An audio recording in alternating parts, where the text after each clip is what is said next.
Bueno, buen día alumnos. Hoy 20 de abril de 2026 se suspendieron las clases por la lluvia.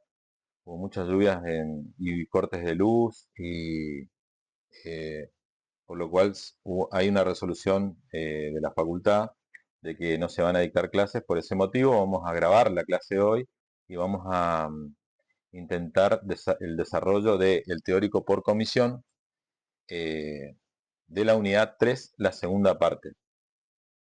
Lo primero que tengo para decirles es repasar un poco la consigna, que es lo primero que hacemos en la clase, repasar un poco la consigna del trabajo práctico número 3. El trabajo práctico tiene dos partes. La primera parte, la autocorrección, tocaría hoy de la teoría de la Gestalt y psicología genética, y que hoy es la autocorrección, como para que vayan revisándolo, pero también la segunda parte que corresponde a la revisión, la autocorrección de esta parte la vamos a ver el lunes que viene, el lunes 28 de abril, de la teoría sociohistórica, que es la que vamos a desarrollar a continuación. Eh, Tiene la consigna, dice, la forma debe ser escrito a mano con letra clara, consignar apellido y nombre y DNI, siempre, la comisión que figura en el SIU, docente a cargo de comisión, la fecha y copiar las consignas y luego desarrollarlas. Las consignas son leer el texto a partir de las herramientas de lectura brindadas en las clases, extraer en forma sintética pero completa la información necesaria para completar el siguiente cuadro. Y esto es algo que venimos viendo en todas las clases, tanto en el teórico magistral como en los teóricos por comisión. Es algo que acentuamos bastante. La teoría de base, los contextos de producción, los debates en el campo. Recuerden siempre, esto es la esencia de lo que de la intención de la cátedra, de ver también no solamente cada teoría, sino esos debates que entran en tensión en el campo con otras escuelas. El objeto de estudio, vamos a agrandar un poquito acá. El objeto de estudio, la definición del objeto de estudio, la metodología que utiliza y la bibliografía consultada. Este es el cuadro que ustedes tienen que realizar. Y la fecha de entrega de este trabajo es el lunes 5 de mayo, que es el día del parcial. Así que bueno, ahora vamos a pasar a el desarrollo de la materia.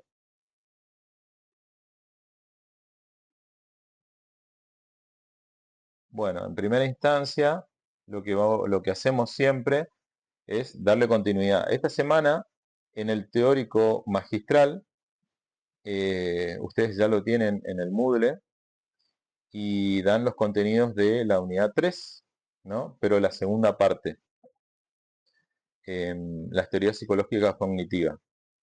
Se retoma la psicología de la Gestalt, el contexto, los antecedentes teóricos e influencias filosóficas. Esto lo desarrolla la profesora Luisina. La noción de totalidad son conceptos centrales en esta unidad. Críticas al elementalismo asociacionista. Eh, Esto es algo que ya vimos algunos ejemplos en el teórico por comisión pasada, del lunes pasado.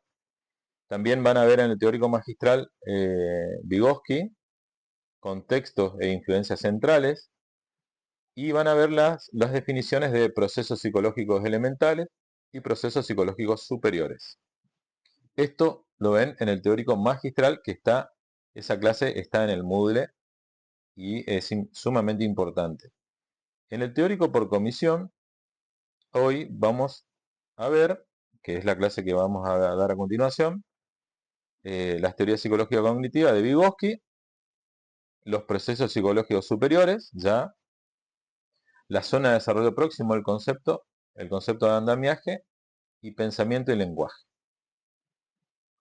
Bien, entonces, queda claro que los temas que se van desarrollando son, si bien de la misma unidad, son complementarios tanto el teórico magistral como el teórico por comisión. Ahora vamos a el desarrollo de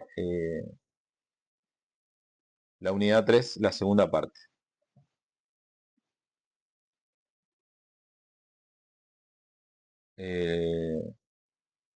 Vamos a ver precisamente la teoría sociohistórica de Vygotsky. Es sumamente interesante en principio ver el contexto en que se desarrolla, por eso está muy bueno el teórico magistral. Eh,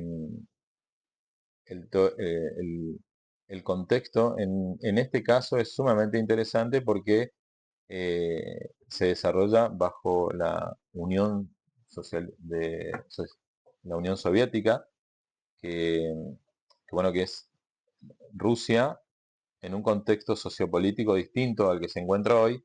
Y es muy importante que sepan porque, bueno, había muchas dificultades, sobre todo en las teorías y en los debates de la comunidad científica, porque no había tanto acceso a los conocimientos que se desarrollaban eh, en la Unión Soviética.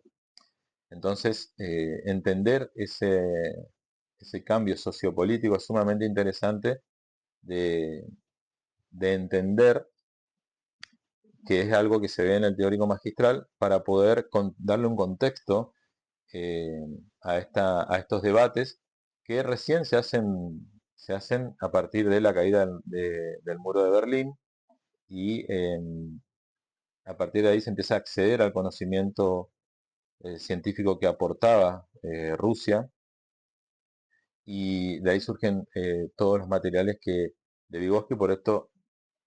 Por ese motivo es como algo muy reciente y sumamente, son aportes muy interesantes, no solamente Vygotsky, sino toda la corriente soviética rusa, digamos, es muchísimos los aportes, por ejemplo, en otras áreas como eh, la neurología, el antilocalizacionismo que aportaba toda esta corriente soviética, es sumamente interesante. Por eso es sumamente enriquecedor conocer el contexto histórico de esto. Y en ese contexto histórico vamos a ver las ideas fundamentales. Eh,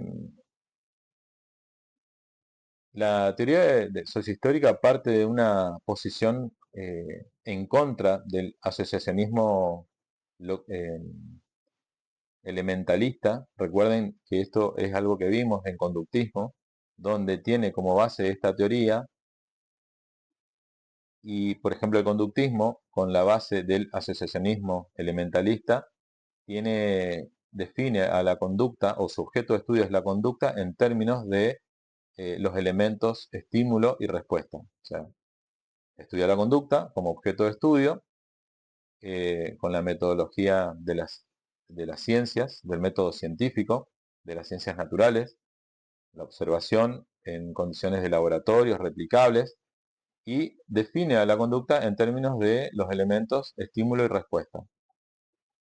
Eh, esta corriente, la corriente cognitivista, sobre todo, particularmente la de Vygotsky, se opone a ese asociacionismo elementalista del conductismo y también se opone al mecanicismo, ¿no? Entender que la ciencia en ese momento aportaba o pensaba la realidad o los aportes científicos se daban bajo una lógica mecanicista, como de mecánica, donde los elementos en asociación aportaban a la cosmovisión, ¿no? Era una forma de ver la realidad. El aporte mecanicista es muy distinto conceptualmente al aporte estructuralista o sistémico, que es la teoría de base que, que desarrolla Vygotsky. Entonces, es una posición que está en contra del asociacionismo, que debate con el asociacionismo elementalista, y esto es el asociacionismo y el mecanicismo, eran las teorías que dominaban, las teorías psicológicas, que intentaban ganarse un lugar dentro eh, de las ciencias. Recuerden de que la psicología venía de un desprendimiento de la filosofía y para eso tenía que ganarse el estatus de ciencia. Por eso eran los enfoques que predominaban. Además, la teoría sociohistórica rechaza los enfoques que reducen la psicología y el aprendizaje a una mera acumulación de reflejos o asociaciones entre estímulo y respuesta. Este es eh, otro debate que se da y que esta teoría tiene una postura bien marcada opuesta a lo que proponía respecto del aprendizaje y la repetición, concretamente el conductismo. Afirma esta teoría que existen rasgos específicamente humanos no reducibles a asociaciones, como la conciencia y el lenguaje, que no pueden ser ajenos a la psicología. Pero esos rasgos no pueden estudiarse a espaldas del sustrato fisiológico. O sea, entendía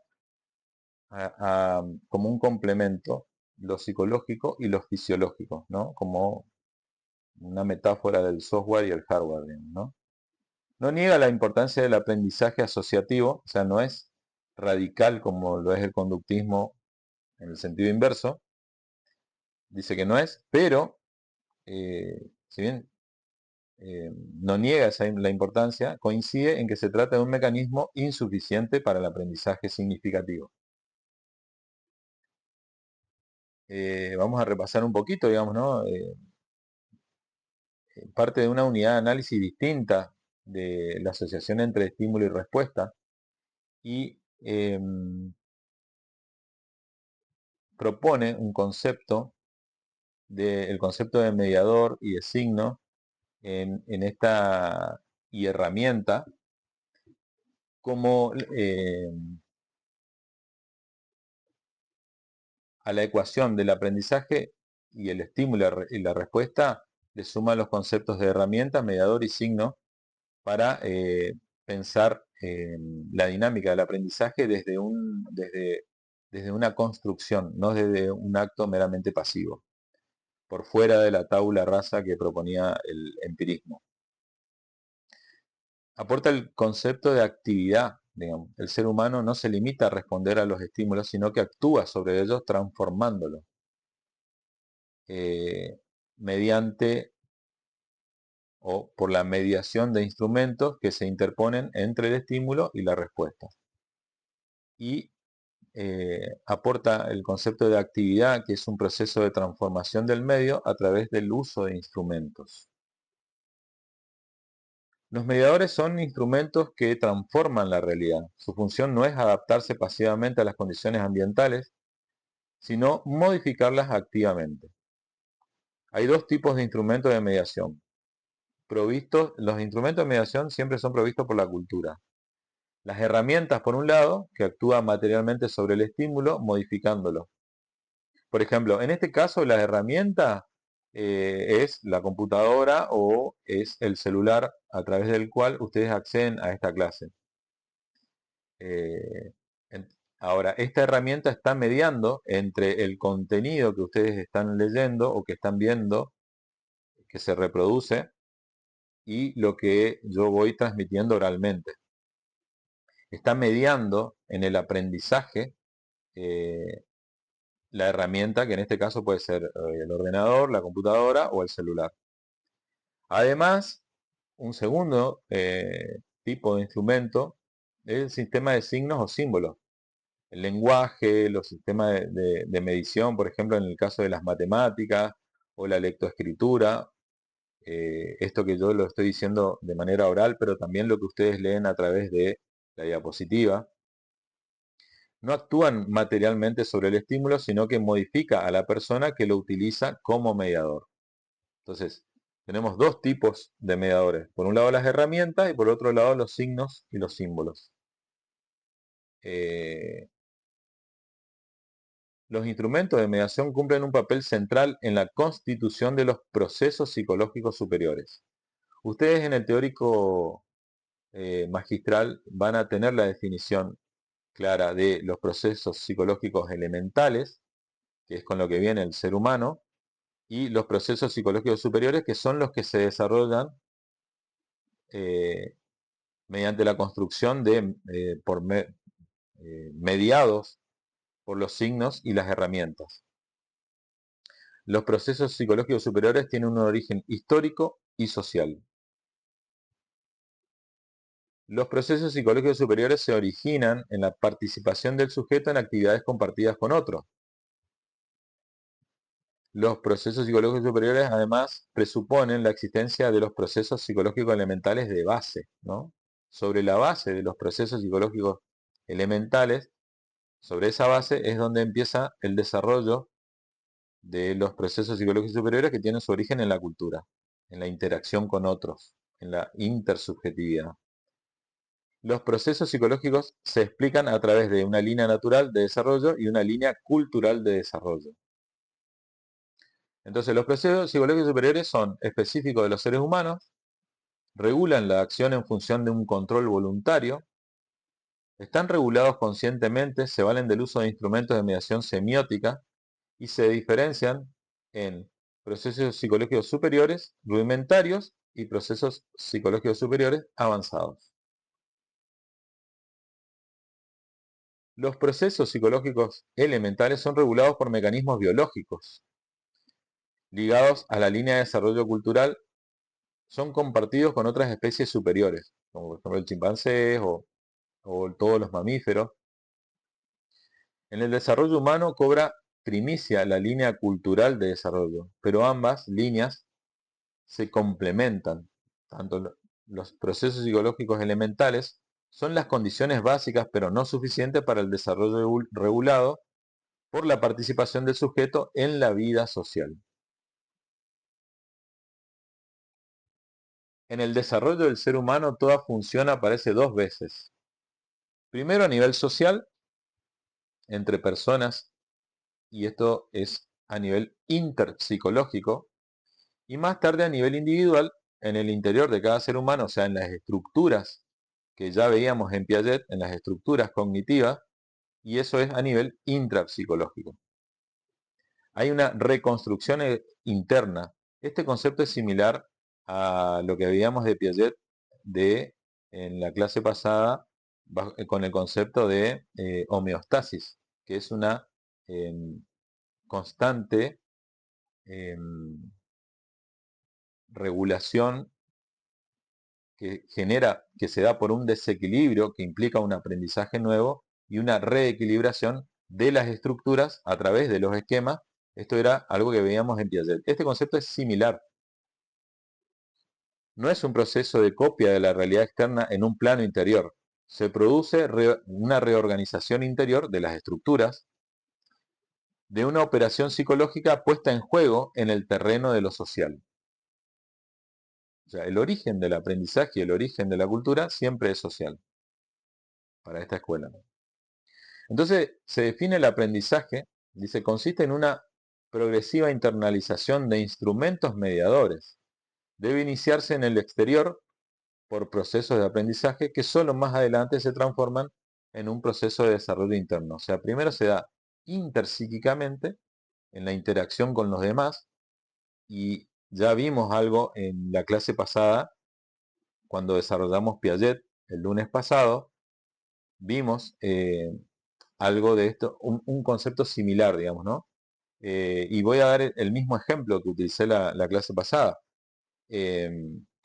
Todo lo que ustedes están viendo en las diapositivas o en lo que yo estoy, en la presentación que yo estoy compartiendo, pero además lo que yo voy diciendo, eso tiene un origen externo a ustedes, y los que nunca vieron Piaget o Vygotsky, los que nunca vieron, pero los que nunca lo vieron, inclusive si alguna vez lo vieron, puede que haya algunas personas que hayan estudiado algo referido a la educación. Estos son contenidos que se dan en educación. También Vygotsky, mencionaba yo en la clase pasada, de que hay muchos aportes de Piaget que se utiliza en el ámbito educativo. Vygotsky también es un gran recurso para pensar pedagógicamente las adaptaciones pedagógicas, pero también las estrategias didácticas Esto que yo estoy diciendo y lo que ustedes están leyendo a través de las herramientas y los signos que utilizan el lenguaje, pero también las imágenes que ustedes están viendo, es primero externa a ustedes. Ahora, esto va a modificar las estructuras cognitivas referidas a estos contenidos que ustedes tenían. Pueden que no lo hayan visto nunca, puede que lo hayan visto en un contexto de otro, de aprendizaje de otra disciplina, de otra carrera, pero siempre estas estructuras le vamos a dar un nuevo enfoque, porque ahora, por ejemplo, lo vamos a ver en términos de los debates en el teórico magistral y el contexto histórico que se desarrollan, y nosotros estamos viendo más que nada los fundamentos de estas teorías. Entonces, si lo vieron en un contexto educativo, sus estructuras se van a modificar igual porque hay una vuelta de rosca o hay una variable nueva que se aporta, aunque vayamos viendo los mismos contenidos o la misma escuela. Estamos viendo otra dimensión de lo que ustedes eh, han desarrollado. Inclusive yo, que este es el cuarto año que voy a dar esta clase, siempre voy incorporando algo nuevo al pensarlo, al estudiarlo o al explicarlo. Siempre voy encontrando que se modifican mis estructuras. Siempre voy como ajustando un concepto nuevo o hago un insight nuevo cada vez que la doy. Entonces, hay permanente,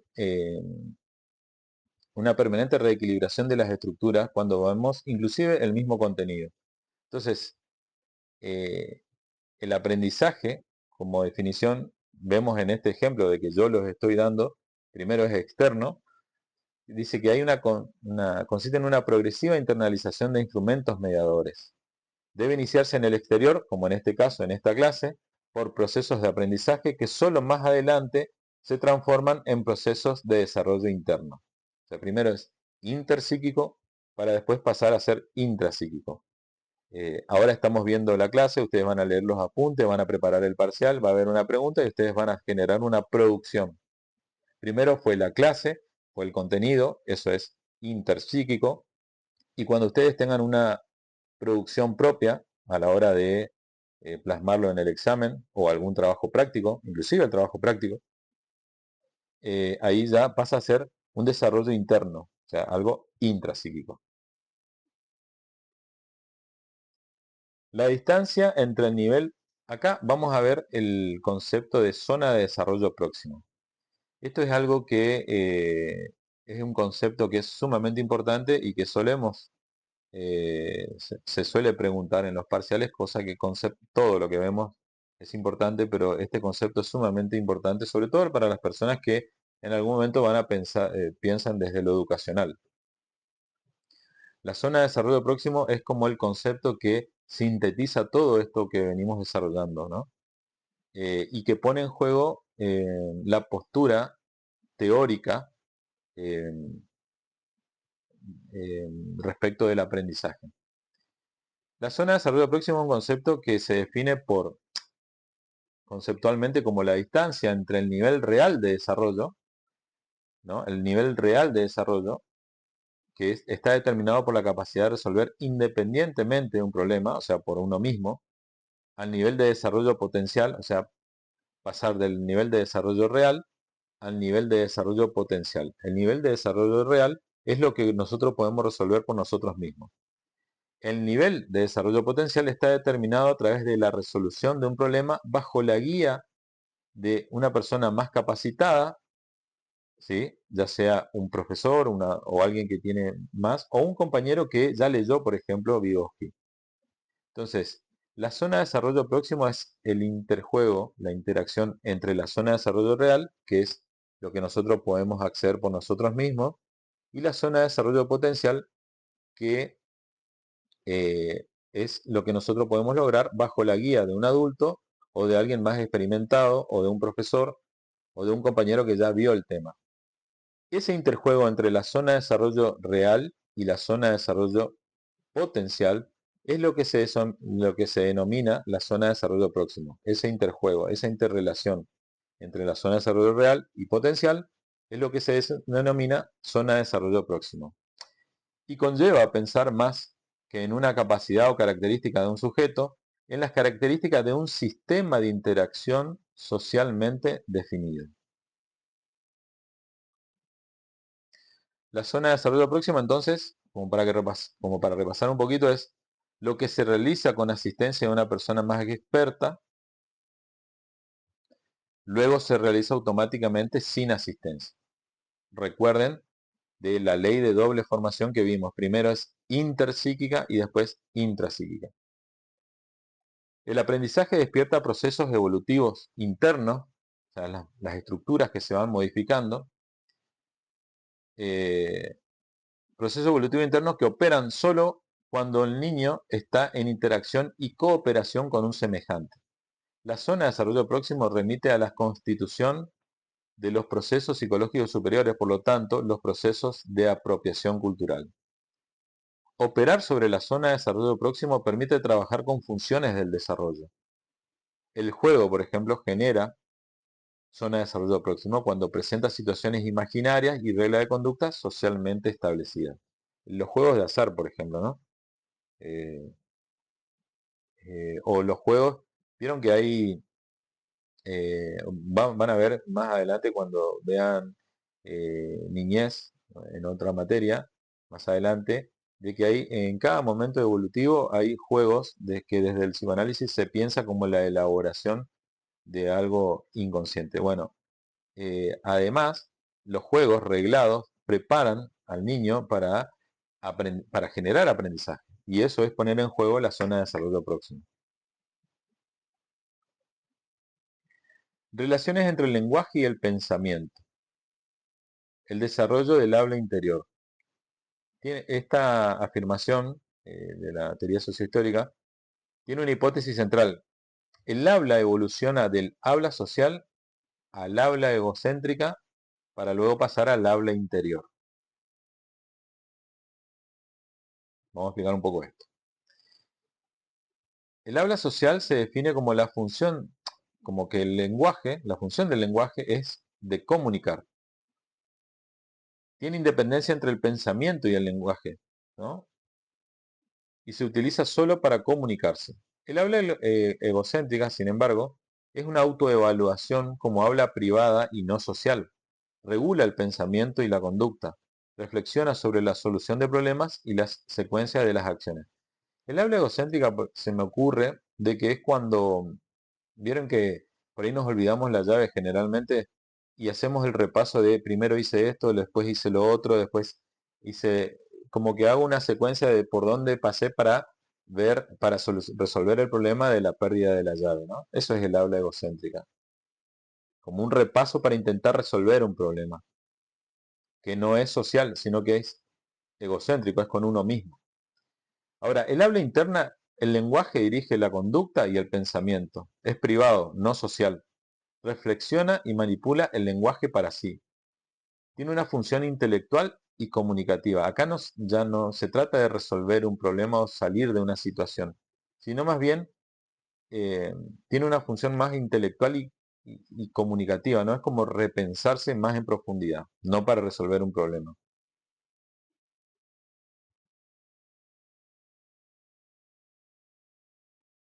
Vamos a hacer una mínima comparación entre la primera parte de lo que vimos en el teórico por comisión. Recuerden de que es complementario a lo que se ve en el teórico magistral. Una mínima comparación entre los dos constructivistas que vimos, por un lado Piaget y por otro lado Vygotsky. Piaget tiene una perspectiva psicogenética, o sea, en Piaget lo que le interesa a Piaget estudiar desde la epistemología genética es cómo se origina, ¿no? Tiene una perspectiva de el origen del conocimiento, de cómo es el origen, de cómo se pasa de un menor conocimiento a un estadio de mayor conocimiento. Ese pasaje busca el origen, ¿no? Entonces es una perspectiva psicogenética. En cambio, Vygotsky habla de una perspectiva sociocultural.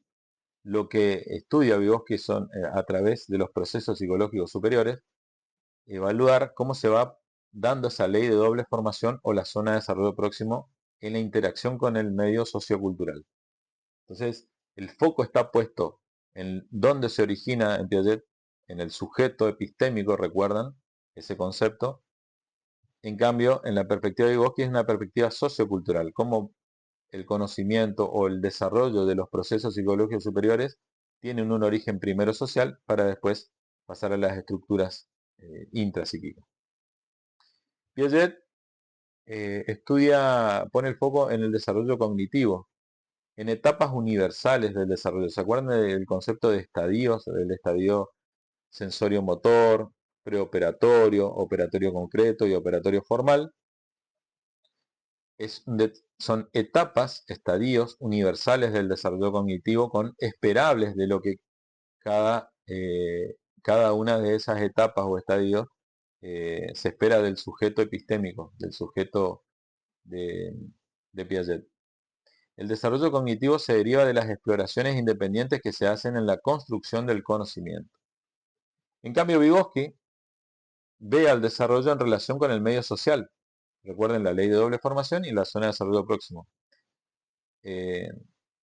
Primero interpsíquica y luego intrapsíquica. El desarrollo no hace referencia a las etapas del desarrollo evolutivo, no pone el foco ahí, sino en los factores sociales que contribuyen al desarrollo cognitivo.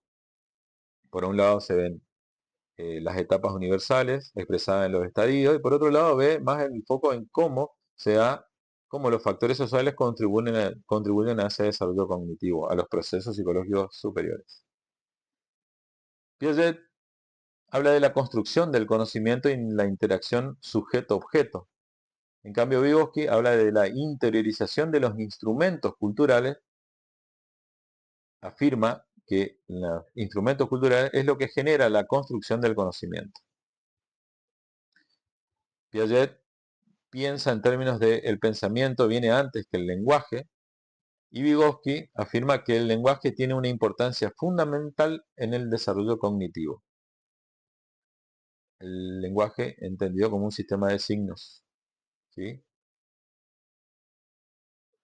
Piaget afirma que los niños nacen con una base de habilidades, reflejos motores y capacidades sensoriales. Recuerden el estadio sensorio-motor, primero pasa de reflejos, después reacciones circulares primarias, secundarias y terciarias, para pasar a el estadio sensorio-motor, donde recibe estímulos y a través de interactuar con esos estímulos, recuerden, primero una etapa de asimilación para después una etapa de acomodación, y eso lo hace en función de la adaptación del niño al medio. Entonces, Piaget lo piensa en estos términos, ¿no? Entonces nace con una base de habilidades, dice Piaget. En cambio, Vygotsky afirma que los niños nacen con habilidades, funciones mentales elementales, atención, percepción, que son elementales. En esto hay una coincidencia similar. Bueno, esta es la bibliografía que vimos: Vaquero, Pozo y Sánchez. La bibliografía de consulta. Y ahí tienen los capítulos, ¿no? Capítulo 2, 3 y 5. Y en el caso de Pozo es de la página 191 a la 209. Y después está el artículo de la revista colombiana de psicología, páginas 5 y 6, de Sánchez. Bueno, gracias por la atención. Vamos a hacer que todas las consultas la puedan hacer a través de los ayudantes de cátedra o la pueden escribir al Moodle en el aula virtual, y vamos a ir canalizando cualquier duda o consulta, sobre todo para la elaboración de los trabajos prácticos o respecto de una repregunta de algo que no haya quedado claro acá. Lo pueden escribir en el chat interno del Moodle y voy a ir respondiendo en la medida de lo posible en el chat mismo, o si me sirve como ejemplo, como repaso en la próxima clase. Así que cualquier consulta que tengan, cualquier cosa que no haya quedado muy claro, luego de la lectura y luego de escuchar también el teórico magistral complementario a este, teórico por comisión, quedo atento a las consultas, ya sea por el Moodle eh, o en la próxima clase cuando hagamos un repaso. Que tengan una excelente jornada y bueno, muchas gracias y espero que vayan con buen ritmo de estudio para la materia, para esta materia y para todas las demás, para las demás materias. Un saludo grande, nos estamos viendo el lunes que viene.